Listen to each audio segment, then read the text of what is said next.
we need to understand the food heritage of the client who's walked in. The minute he walks in, we cannot start making his food plan just by checking his body weight and his body composition. We need to understand the culture that he belongs to, the cuisine that he has been eating since childhood, his likes, dislikes, the diversity on his plate, and the food plan that is made should come with the approval of both of us. So, what is needed is that we slip into his shoes and then have the confidence to work with their cuisine, work with the kind of food that comes from their kitchen, and make it wholesome, balanced, enjoyable, and nutrient dense. We should not try to push them into eating the kind of food that we eat. When you start working, you're going to get clients from all over the country and also abroad. So our country itself has so much of diversity in food. How can we prescribe the same standardized food to everyone? We need to understand their cuisine completely. And we also don't need to convert them into any kind of diet trends which are, flowing in those days. So it is not that you have read about a particular diet trend and you want your client to come into that. It should not be that way. For example, let's say a person comes in and tells you that I have been going on diets and coming off diets. So it's been like an on and off, and I've been yo-yoing between it. Now, the first thing, listen carefully that why is this happening? Now, when he's going to tell you, explain to you what he has been up to all these diets while he was practicing these kind of diets, you would be able to understand that where was the problem. Like, I give you an example. Let's say a person says that I have been trying to have soups and salads for dinner, but every time there is an occasion or there's a celebration, I just jump off that diet, and then it's very difficult for me to go back to it. So we can clearly understand the reason that this person is not used to having that kind of food in his meal. Hence, if you are again thinking of putting him on some kind of soup, salads, or shakes, then it is going to be utter chaos. So what we need to provide is a simple yet ample meal coming from his cuisine, from his kitchen. And we need to approach it very carefully. We cannot be telling him that you are doing things wrong. We need to tell him clearly and make him understand that he has been misinformed and the approach taken was wrong. And hence, these little changes need to be added here.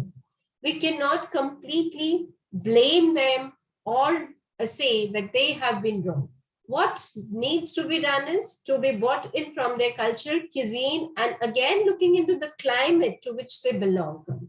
So we need to have a deeper study of all that and not just the body weight and the body composition.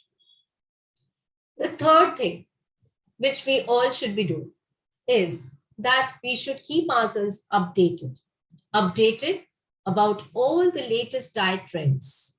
But along with that, we cannot forget our basics.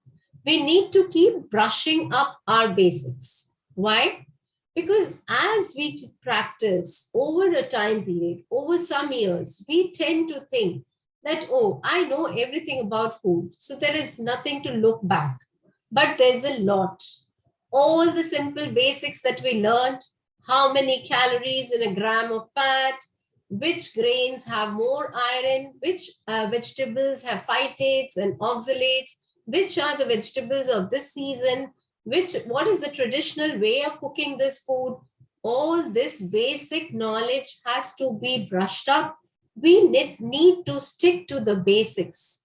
Basics are boring, but basics are the building blocks.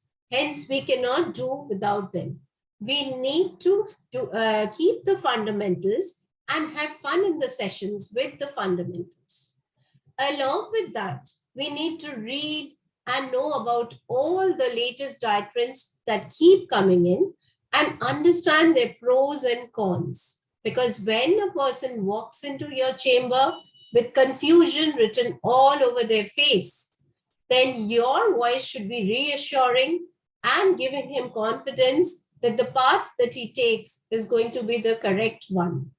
If you yourself are in confusion, then you would never be able to convince the person in front. Hence, the key to is that is read, read, and read, because reading enlightens us. And we don't need to be the spokesperson for any kind of brands. We just need to talk about real food wisdom. We need to reconnect them with food, build a healthy relationship between them and the food, explain and help them know when to eat, what to eat, and how to go about which is the right path to move on, and not fall for any kind of diet trends. In fact, we should educate them to put an end to all diet trends. The next thing that we need to look in is the type of clients. I already mentioned that we would have many different clients and each one would be unique and each one would need an expertise to handle it. And they would all be coming from different backgrounds. Like we would be having some who are very, very aware about health and food and are very well educated. Then there would be some who do know the basics, but still not very aware. And then there are the kinds who are absolutely uneducated. In our mind, we kind of categorize them. This is human nature, you know. We categorize them into good, okayish, and the difficult clients. The good clients obviously are those who are pretty well educated, who understand us quickly, and who comply with what we say. Actually, these clients do not even need us. They are here because they have the money, and all they need is a little bit of push to keep them on the track. We literally endorse what they know and keep them moving on. So working with them and getting great results is no big deal. But who are the difficult clients? The difficult ones are those who really do not understand us so much. They can also be those who are not complying to what we are telling them repeatedly to do.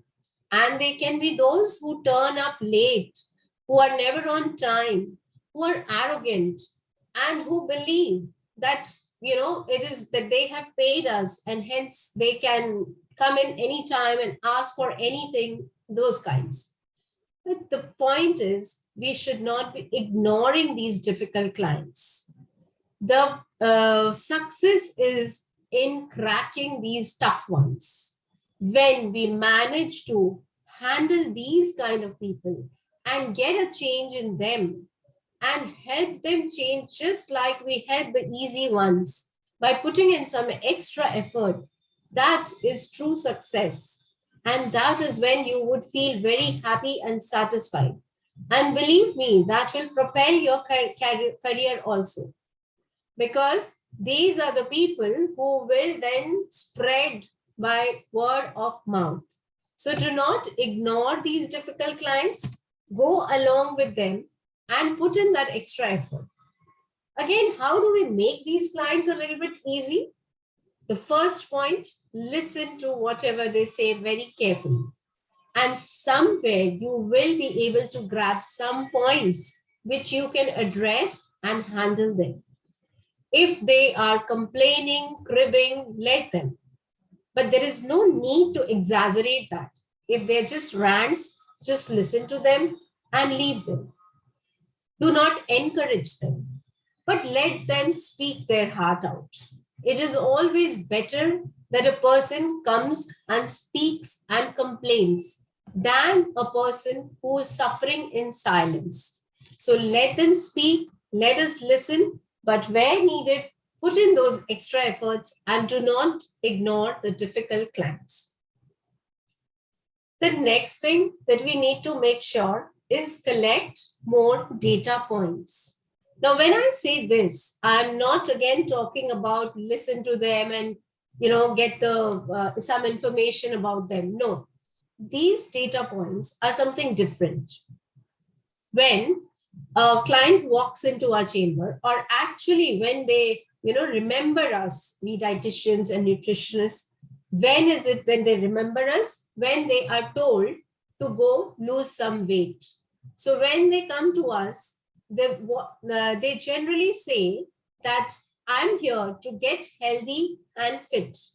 But what they mean is that I'm here to lose some kilos, because they have been told that when they lose a few kgs, they would get better sugar levels, better thyroid levels, their PCOD would be resorted, their hypertension would be taken care of, and so on. Hence, they believe that those kilos, once shed, we are going to be fine. But we all know that it is not just that number which is going to help us get healthier and fitter. It is a measure of the sum of all metabolic parameters. Hence, this is the time to take a note of all of them. When we start their journey, we should note down their parameters like their sugar level, their BP, their, the thyroid level functioning, even their lipid profile, and their sleep quality, their energy levels, their digestion abilities, the kind of acidity, bloating, constipation that they are, suffering from. All of this should be noted. And then as we progress, if the number on the weighing scale is not budging, there is nothing to worry about. But your client is definitely going to worry and keep nagging you about this. So what you need to do is show them those parameters, recheck those parameters, even their flexibility and mobility, their movement, their how light their body is feeling. All of this can be checked and recorded, and again showed it to them during their progressive track, that how their sugar levels are now getting better, their BP is getting normal. So then you can explain it to them that even if the weighing machine is not showing any changes, there is a lot of change inside the body. It is getting healthier. It is getting fitter. There may be loss in inches. You would be looking better when you see an appearance. So these are the parameters which they can focus on, and which we should also be focusing on, and not just that number on the weighing scale. In fact, we should teach them to ditch the scale and pitch for themselves. They need to assess all their entire body and see what is the food plan helping them with. What are the changes that they are gaining with the food plan? So it is not just the number, because that number will change, but slowly and gradually. Only when the body has become healthier and with a consistent practice of what we have put them in. So there is nothing to hurry and nothing to worry, but this can be clearly explained with all these different parameters which we have taken account of.